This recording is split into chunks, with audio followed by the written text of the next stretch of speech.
शुरू करते हैं अल्लाह के बाबरकत नाम से जो बड़ा मेहरबान और नहायत रहम वाला है। तमाम तारीफ़ें मेरे अल्लाह रब्बुल इज़्ज़त के लिए हैं। खौफनाक कहानियों के मज़ीज़ नाज़रीन को मेरी तरफ से अस्सलाम वालेकुम। उम्मीद करती हूँ आप सब लोग खैरियत से होंगे, जहाँ होंगे खुश होंगे। हर रोज़ की तरह आज भी आप लोगों के लिए बहुत ड्रावनी कहानियाँ लाई हूँ जिन्हें आप लोग बहुत पसंद करेंगे। ये कहानी मेरे साथ डॉक्टर सबा शेयर कर रही है। सबा कहती है, मैं एक डॉक्टर हूँ और मैं आज आपके साथ अपनी ज़िंदगी में पेश आने वाली एक बहुत ही ज़्यादा ड्रावनी कहानी शेयर करना चाहती हूँ। आज से 10 साल पुरानी बात है। मैं हैदराबाद में डॉक्टर थी। एक प्राइवेट हॉस्पिटल में मेरी जॉब थी। उन दिनों में मैं नाइट ड्यूटी करती थी। तो मैं चिल्ड्रन स्पेशलिस्ट हूँ, चाइल्ड स्पेशलिस्ट। एक दफ़ा ऐसा हुआ, हम लोगों के पास एक फैमिली एक बच्ची को लेकर आई। 5 साल उसकी एज थी। वो बच्ची बहुत ज़्यादा बुरी हालत में थी, बहुत ज़्यादा ज़ख्मी थी। वो ऐसे बहुत बुरी तरह, जिस तरह से उसको मारा गया है या उस पर तशद्दुद हुआ है, मैं तो देख कर ही हैरान होगी कि ये सब क्या है। मैंने उनसे जब कॉज ऑफ सारा पूछा कि किस वजह से इसके साथ ये सब कुछ हुआ है, तो जो रीज़न उन लोगों ने मुझे बताई वो अनबिलीवेबल थी। उन लोगों का ये कहना था कि ये बच्ची पोजेस्ड है। इसके ऊपर एक अनदेखी मखलूक, एक भयानक औरत का बसेरा है। और वो जो भयानक मखलूक है, वो औरत है, वो हम लोगों के घर में रहती है और हमारी बच्ची को वो नज़र आती है। और वो इसको बहुत ज़्यादा नुकसान भी पहुंचाती है। बाकायदा इसको उठा कर ले जाती है, इसको मारती भी है। जब मैंने ये बातें सुनी, मुझे तो इन बातों पर कोई ख़ास यकीन भी नहीं आया। मैंने उन्हें कहा कि आप लोगों के पास क्या सबूत है कि इसको कोई जिन्नात या इस तरह से भूत प्रेत इस पर अटैक करते हैं और इसकी हालत है। तो लोगों ने कहा कि इसके गले में ये इतने ज़्यादा तावीज़ात जो आप देख रहे हैं, इसी की अलामत है। हम लोग इसको बहुत से आमिल हजरात के पास लेकर जा चुके हैं, लेकिन चंद अरसे के लिए तो वो मखलूक इससे पीछे हटती है, उसके बाद वो फिर इस पर हावी हो जाती है। बचपन से ही ये बच्ची पोजेस्ड है। जब मैंने ये बातें सुनी, मुझे तो बिल्कुल भी यकीन नहीं आ रहा था। एनीवेज, बीइंग अ डॉक्टर, मैंने उसका ट्रीटमेंट शुरू किया। उस बच्ची को एडमिट कर लिया गया। उसको कुछ मेडिसिन और इंजेक्शंस, जो कुछ हम उसकी ट्रीटमेंट कर सकते थे, हम लोगों ने स्टार्ट की। और उसके पेरेंट्स को ये कह दिया कि ये कुछ दिन तक यहीं पर एडमिट रहेगी। और मैंने ये भी बता दिया कि मेरी नाइट ड्यूटी है, अगर कोई भी प्रॉब्लम हो तो आप यहाँ पर जितनी भी सिस्टर्स हैं, आप उनमें से किसी को भी बुला सकती हैं और मैं आ जाऊँगी। ये कहकर मैं चली गई। उस वक्त रात 9 बजे का टाइम था। 11 बजे के करीब मेरा एक राउंड होता था। मैंने पूरे चिल्ड्रन वार्ड का राउंड किया। सभी बच्चे ठीक थे, वो बच्ची भी सो रही थी। जिस तरह से उसको कुछ सुकून सा महसूस हुआ। उसके गले में वो जो तावीज़ात थे, मैंने इन लोगों को ये कहा कि वक्ती तौर पर इसके गले से निकाल कर पिलो के नीचे रख दें, क्योंकि गिरने की वजह से उसके नेक पर भी थोड़ी सी स्वेलिंग थी। उन लोगों ने उसको खोल कर उसके पिलो के साथ रख दिया। मैं राउंड करके वापस आ गई।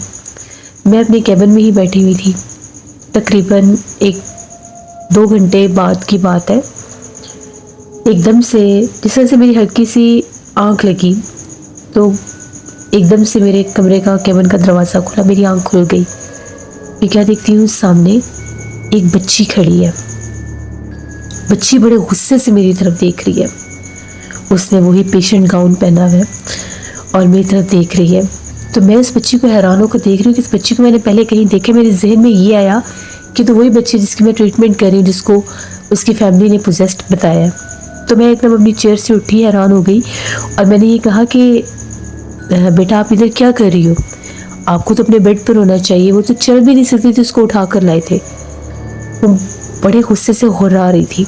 इतने में दरवाज़ा खुला छोड़कर वो गैलरी में भागी और मुझे बाकायदा से उसके रोने की आवाज़ भी आई।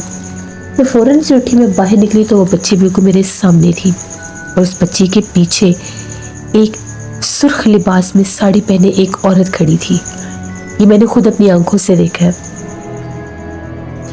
मैं हैरान होगी कि ये औरत कौन है। इतने में बाकायदा वो बच्ची जो है जिस तरह से वो उसके पाँव हवा में उठने लगे और वो ज़मीन से थोड़ी ऊंची होगी। ये मंजर इतना डरावना था, इतना भयानक था, मेरी चीखें निकल गई और मैं चिल्लाती हुई जिस तरफ हम लोगों का रिसेप्शन था उस तरफ भागी। और मैंने कहा कि वहाँ पर वो बच्ची है, वो अजीबोगरीब तरह से मैंने उसको हवा में देखा है। सारी सिस्टर्स भागी, वहाँ पर कुछ भी नहीं था, कोई भी नहीं था। मैंने उन्हें कहा कि जल्दी से चिल्ड्रन वार्ड में चलो, हमें रूम नंबर 2 में जाना है। हम लोग रूम नंबर 2 में आए, वो बच्ची वहाँ पर सो रही थी, उसके पेरेंट्स वहीं पर थे। अगर वो बच्ची वहाँ पर सो रही थी, वो कौन थी जो मुझे नज़र आई? मैं तो बहुत ज़्यादा डर गई। मैंने लोगों से कहा कि ये तो यहाँ पर सो रही है, फिर वहाँ पर कौन थी? तो वो जो सिस्टर्स थी वो ये कहने लगी कि शायद मेरा वहम होगा कि मैंने इस बच्ची के बारे में ऐसी बातें सुनी हैं, तो मैंने कहीं कोई नाइटमेयर ना देखा हो, कोई डरावना ख्वाब ना देखा हो। लेकिन ख्वाब ऐसे नहीं होता। मैंने उन्हें कहा कि नहीं, यही बच्ची थी वहाँ पर। मैं फिर अपने रूम में वापस आई, मैंने चाय मंगवाई कि शायद मुझे वो नींद की वजह से मेरे साथ ये प्रॉब्लम हुआ है। चाय पी, मैं थोड़ी सी फ्रेश हुई। अभी मैं वहाँ पर बैठकर एक केस स्टडी कर रही थी, एक पेशेंट था, उनका केस स्टडी कर रही थी। तभी एकदम से मेरे रूम में मेरे साइड टेबल पर कुछ फाइल्स रखी हुई थी। वो फाइल्स जैसे बाकायदा उठाकर बड़े गुस्से से किसी ने दूर फेंकी और वो जो एक बास्केट पड़ी हुई थी वो भी किसी ने गिरा दी। मैं बड़ी सरप्राइज की, ये हो क्या रहा है? आज तक ऐसा नहीं हुआ, ये क्यों मेरे साथ ऐसा हो रहा है? मैं फिर उठी, मैंने फ़ौरन से बेल दी। रात में हम लोगों के पास जितनी भी वहाँ पर सिस्टर्स होती थी वही हम लोगों के रूम सर्विस भी किया करती थी। इतने में एक सिस्टर आई और कहने लगी, यस मैम आपने बुलाया? तो मैंने कहा कि ये बास्केट नीचे गिरी और देखो फाइल्स भी। उसने उठाकर ऊपर रख दी, वो बाहर चली गई। अभी जब वो बाहर निकली तो थोड़ा सा दरवाज़ा खुला रह गया। वहाँ से ठंडी हवा आ रही थी, सर्दियों का मौसम था। तो मैंने सोचा कि अब इसको मैं क्या दोबारा बुलाऊँ, मैं उठकर खुद ही भी दरवाज़ा बंद कर लेती हूँ। कमरा मेरा केबिन जो है इतना वो वार्म हुआ था, बाहर से बहुत ठंडी हवा आ रही थी। जैसे ही मैं उठकर दरवाज़ा बंद करने लगी, मुझे सामने गैलरी में बाकायदा कोई खड़ा हुआ नज़र आया। जो ही मैंने दरवाज़ा थोड़ा सा और खोल कर देखा, वो वही औरत थी, वही सुर्ख साड़ी वाली। वो इतनी खौफनाक औरत थी, मैंने उसका बाकायदा चेहरा देखा, इतना ब्लैक उसका चेहरा था और ऐसे तरह से उसके चेहरे के ऊपर बहुत ज़्यादा ज़ख्म है और जैसे स्किन जगह जगह से डैमेज है। और एक साइड से जब उसने दूसरी तरफ फेस टर्न किया तो उसका वो स्किन ही नहीं थी, बाकायदा उसके वो दांत सारे वो नज़र आ रहे थे। मैं बहुत ज़्यादा डर गई, मेरी चीखें निकली, मैं वहीं गिरी और बेहोश हो गई। जब मुझे होश आया तो मेरे आसपास जितनी भी वहाँ पर नर्सेस थी वो थी, एक दो सीनियर डॉक्टर भी थे कि आपको क्या हो गया है। मैंने उन्हें कहा कि मैं घर जाना चाहती हूँ, मेरी तबीयत बिल्कुल भी ठीक नहीं है। उन लोगों ने मुझे मेरे घर ड्रॉप करवाया आधी रात। घर वाले अलग से परेशान कि क्या हो गया है। मैंने उन्हें सारा किस्सा बताया। अम्मी भी परेशान हो गई। सुबह अब हम लोगों में ये तो हमें बिल्कुल मुसलमान होने के नाते पता है कि जिन्नात होते हैं, लेकिन मेरे साथ वो सब ये क्यों कर रहे थे, ये चीज़ मेरे लिए बहुत ज़्यादा डरा देने वाली थी। तो मेरे वालिद साहब हैं, वो एक आमिल थे, उनको जानते थे, यानी बहुत एक रूहानी शख्सियत थे, तो वो जिन्नात वगैरह का भी काम किया करते थे। वो उनको बुला कर ले आए। वो आए, मुझे उन्होंने दम वगैरह भी किया। वो अक्सर हम लोगों के घर आते जाते थे पहले भी। आकर उन्होंने जब दम किया, मैंने उन्हें सारी बात बताई तो उनका ये कहना था कि बाज़ औक़ात अगर कोई इंसान, कोई शख्स, कोई बच्चा, बूढ़ा, जो भी है वो पोजेस्ड हो, उन पर कुछ ऐसी मखलूक़ात का बसेरा होता है कि उनका कोई इलाज करने की भी कोशिश करे, चाहे वो रूहानी हो, चाहे वो डॉक्टरी इलाज हो, तो वो जिन्नात उन डॉक्टर्स को, उन आमिल हजरात को बहुत तंग करते हैं। अब जिस तरह से उसके पेरेंट्स ने बताया कि वो बच्ची पोजेस्ड थी, बिल्कुल वो पोजेस्ड है और थी भी। वो मखलूक हर वक्त उसके पीछे पीछे है। जिस तरह से आपने उसका इलाज करना शुरू किया तो वो मखलूक अपना आप जाहिर करती है, तंग करती है कि कोई उसका इलाज ना करे, क्योंकि वो तो उस बच्ची को ऑलरेडी तकलीफ दे रही है। तो मैंने उन्हें कहा कि मैं अब क्या करूं, मैं तो डॉक्टर हूं और मेरा काम ही है बच्चों का इलाज करना।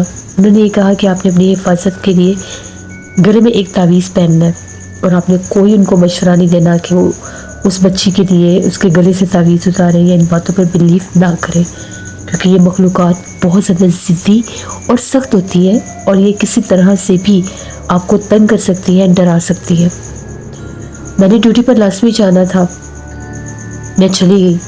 वो हिफाजत का तावीज़ मैंने गले में पहन लिया। पहली दफ़ा ज़िंदगी में मैंने वो तावीज़ गले में पहना, अल्लाह का नाम लिया, कुरान पाक की आयत का ही वो तावीज़ था। अपने आप को अल्लाह की सुपुर्द करके मैं चली गई। वहाँ पर गई, अब मैं तो इस हद तक खौफज़दा थी, अपसेट थी कि मैं उस बच्ची को कैसे जाकर देखूं। मुझे डर लग रहा था, लेकिन मुझे जाना था, मेरी ड्यूटी थी। मैं उसके रूम में गई, वो बच्ची अब होश में थी, कुछ बेहतर थी। मैं उस बच्ची को चेक कर रही थी, एकदम से उस बच्ची ने मेरा हाथ इतने ज़ोर से पकड़ा, इतने ज़ोर से पकड़ा कि मुझे ऐसा लगा था मेरा हाथ टूट जाएगा। मैंने कहा कि मेरा हाथ बहुत ज़ोर से इसने पकड़ लिया। तभी उसके पेरेंट्स आए, उन्होंने बड़ी मुश्किल से मेरा हाथ छुड़वाया और वो ये कहने लगे कि इसके ऊपर जब दौरे की कंडीशन होती है, जो उस मखलूक की ये पोजेशन में होती है, तो इसकी यही हालत होती है। फिर ये इसी तरह से कोई भी इसके आसपास आए तो ये उसको नुकसान पहुंचाने की कोशिश करती है। मैंने बस जल्दी से उसको मेडिसिन लिख के दी और मैंने बस जल्दी से उसकी मेडिसिन पूरी की, हाथ छुड़वाया और मैंने ये कहा कि आप लोग इसको लेकर जा सकते हैं, क्योंकि इससे ज़्यादा ये चीज़ें मैं बर्दाश्त नहीं कर सकती थी। इवनिंग में मैंने लोगों को डिस्चार्ज कर दिया, वो लोग हॉस्पिटल से चले गए। कुछ मुझे सुकून सा महसूस हुआ। रात तकरीबन 10, साढ़े 10, 11 बजे तक मैंने अपने जो रेगुलर वहाँ पर वार्ड में पेशेंट्स थे उनको चेक किया, राउंड किया और आकर फिर अपने केबिन में बैठ के, एक डॉक्टर मेरे साथ बैठी हुई थी, उनके साथ काफ़ी देर मैं काम शाम करवाती रही। कुछ केस थे, हमने वो स्टडी करने थे, वो किए। उसके बाद मैंने फिर एक राउंड पर जाना था, उससे पहले मैं वॉशरूम में गई। अब हम लोगों का जो रूम था, मेरा जो केबिन था, उसी में अटैच वॉशरूम था। जो ही मैं वॉशरूम में गई, एकदम से लाइट ऑफ हो गई। मैं अभी वॉश बेसिन पर खड़ी थी, हैंड वॉश करने लगी थी, लाइट ऑफ हो गई। मैंने सारे स्विच चेक किए, स्विच बिल्कुल ऑन थे, लाइट को पता नहीं क्या हो गया एकदम से। तभी मेरी नज़र जो सामने वॉश बेसिन पर शीशा लगा हुआ था, मिरर था, उसमें गई तो मैंने चमकती हुई आंखें देखी। बिल्कुल मेरे पीछे कोई खड़ा था। मैं तो एकदम से घबरा गई और एकदम से लाइट आई। जो ही लाइट आई, एक काले रंग की परछाई, खौफनाक चेहरे वाला बाकायदा वजूद था पूरा, मेरे पीछे खड़ा था और वो गायब हो गया। मैं फ़ौरन वॉशरूम से बाहर निकल रही। मैं इतनी घबरा गई कि हो क्या रहा है, क्यों मेरे साथ ये सब हो रहा है। मैंने तो वो तावीज़ भी गले में पहना हुआ है और वो बच्ची भी यहाँ से जा चुकी है। मैं उसी घबराहट में बाहर निकल आई कि मैं राउंड पर जाती हूँ। मैंने राउंड किया। आज रूम नंबर 2 बिल्कुल खाली था, कोई वहाँ पर पेशेंट नहीं था, क्योंकि नाइट में ही वो लोग यहाँ से गए थे, तभी कोई नया पेशेंट वहाँ पर नहीं था। जैसे मैंने राउंड कंप्लीट किया, मेरे साथ एक सिस्टर भी थी, तो कुछ मेडिसिन थी, वो एक और रूम था आगे, रूम नंबर 4, वहाँ पर देनी थी, तो वहाँ पर वो मेडिसिन वगैरह दे दी थी। तो मैं इतने में राउंड करके वापस आ रही थी। एकदम से जब मैं रूम नंबर 2 के पास से गुजरने लगी, बाकायदा मुझे ऐसा लगा मेरा नाम किसी ने पुकारा है। तो ना चाहते हुए भी मैंने इस तरफ देखा तो विंडो में मुझे वही औरत खड़ी हुई नजर आई, रूम के अंदर। बहुत ज़्यादा मुझे डर लगने लग गया, मैं बहुत डर गई। मैं फ़ौरन घर आ गई। मैंने वहाँ पर मैं ड्यूटी करना मेरे लिए मुश्किल हो गया था। मैंने फिर घर वालों को आकर सारी बात बताई कि वो पेशेंट भी वहाँ से जा चुकी है, इसके बावजूद मुझे वो चीज़ तंग कर रही है। अब मेरे घर वाले भी बहुत ज़्यादा परेशान कि ये हो क्या रहा है, कैसे हो रहा है ये। तभी वो रात बड़ी मुश्किल से गुजरी। रात भी मैं डरती रही, मेरा सर भारी रहा और मुझे अजीब अजीब से डरावने ख्वाब आ रहे थे, जैसे मेरे रूम में कोई है। मुझे ये वहम सा हो गया। नेक्स्ट डे मैं खुद अपने फादर के साथ, वो जो बुज़ुर्ग थे उनके पास गई, उनको सारी सिचुएशन बताई। उन्होंने कहा कि अभी उस मखलूक का तुम्हारे पीछे आना बनता नहीं था, क्योंकि जिस तरह से वो पेशेंट वहाँ से जा चुकी है और तुम्हारे पास तावीज़ भी है। दोबारा से उन्होंने जब चेक किया, दम किया, तो उन्होंने कहा कि तुम्हारे पीछे भी वो मखलूक लग गई है। तो मैं तो इस चीज़ को समझ नहीं सकी कि किस तरह से मेरे साथ हुआ, वो चीज़ मेरे पीछे कैसे आई। वहाँ पर उस हॉस्पिटल में मैं जॉब नहीं कर सकी। मैंने बहुत कोशिश की। जब भी मेरी नाइट शिफ्ट होती थी, मेरे साथ ये प्रॉब्लम होता था। मुझे वो औरत, वो खौफनाक चेहरे वाली औरत ज़रूर नजर आती थी। केबिन के बाहर से मुझे आवाज़ें आती थी। बाकायदा ऐसा लगता था कि जिस तरह से मेरे कमरे का कोई दरवाज़ा खोलकर अंदर आता है, लेकिन नज़र कोई भी नहीं आता था। मुश्किल मैंने वहाँ पर 3 माह अपनी ड्यूटी पूरी की और उसके बाद मैंने वो हॉस्पिटल छोड़ दिया। इन सारी चीज़ों का मेरे जहन पर, मेरे दिल दिमाग पर इतना गहरा असर हुआ कि मैंने 4-5 माह तो मैं कहीं जॉब ही नहीं कर सकी। मैं सेट ही नहीं थी। मैं जब भी कहीं जाने की कोशिश करती थी, मैं जब भी अकेली होती थी, वो चीज़ें मुझे तंग करती थी। इवन कि वो मैं भी पोजेस्ड हो गई। वो मखलूक़ात, वो जिन्नात मेरे पीछे भी लग गए। पता नहीं उस लड़की, उस बच्ची का क्या बना क्या नहीं, मुझे नहीं पता, लेकिन मैं खुद एक मुसीबत में मुब्तला हो गई। बहुत मैंने अपने ट्रीटमेंट करवाए, तब जाकर मुझे पता चला कि किस तरह से जिन्नात इंसान की ज़िंदगी पर असरअंदाज होते हैं। मुझे बुखार हो जाना, मेरी तबीयत ख़राब हो जाना, मुझे डरावने चेहरे नज़र आना, मेरे कानों में अजीबोगरीब आवाज़ें सुनाई देना, बाकायदा जब चल रहे होना तो ऐसा लगना कि पीछे कोई चल रहा है, पीछे कोई खड़ा है। ये सब मैंने बहुत ज़्यादा फील किया। मैं जो इतनी मैंने अपनी स्टडीज़ की, मैं हॉस्टल्स में रही, मुझे कभी डर नहीं लगता था, लेकिन इन सारे हादसों के बाद मैं बहुत डरने लग गई। तो ये मेरी एक कहानी थी। अल्लाह का शुक्र है, उसके बाद कुछ अरसे के बाद मैं ठीक हुई, फिर मैंने रिजॉइन किया। लेकिन वो जो फेज़ था मेरी लाइफ का, उसे मैं कभी भी भुला नहीं सकती। वो इस तरह से मेरे लिए वो वाक़यात, पुरसरार वाक़यात, वो क्यों मेरे साथ हुए, ये चीज़ कभी भी मैं समझ नहीं पाऊँगी। ये मेरी एक कहानी थी। बहुत शुक्रिया डॉक्टर साहब आपका। जैसे ये थी आज की खौफनाक कहानी। उम्मीद करती हूँ आप लोगों को पसंद आई होगी। आप लोग भी अपनी खौफनाक कहानी शेयर कर सकते हैं डिस्क्रिप्शन बॉक्स में दिए गए ईमेल आईडी nushinmir57@gmail.com पर। इसके अलावा आप लोग मुझे कमेंट बॉक्स में भी स्टोरी शेयर कर सकते हैं। नाना जी की कहानियों में मैं कल स्टोरी ऑन एयर करूँगी और खूनी सैटरडे में मैं आज स्टोरी ऑन एयर करूँगी। उसको विज़िट करें और सब्सक्राइब करें। स्केरी उर्दू टेल्स में सिस्टर का चैनल है, उनको भी जाकर सब्सक्राइब करें एंड सपोर्ट करें। हॉरर स्टोरीज विद हारून मेरे भाई का चैनल है, उनको भी जाकर सब्सक्राइब करें एंड सपोर्ट करें। अपना बहुत सा ख्याल रखिएगा। अपनी ढेरों दुआओं में मुझे, मेरी फैमिली, मेरे पूरे पाकिस्तान को याद रखिएगा। Thank you for listening my stories. Stay tune. अल्लाह हाफिज़।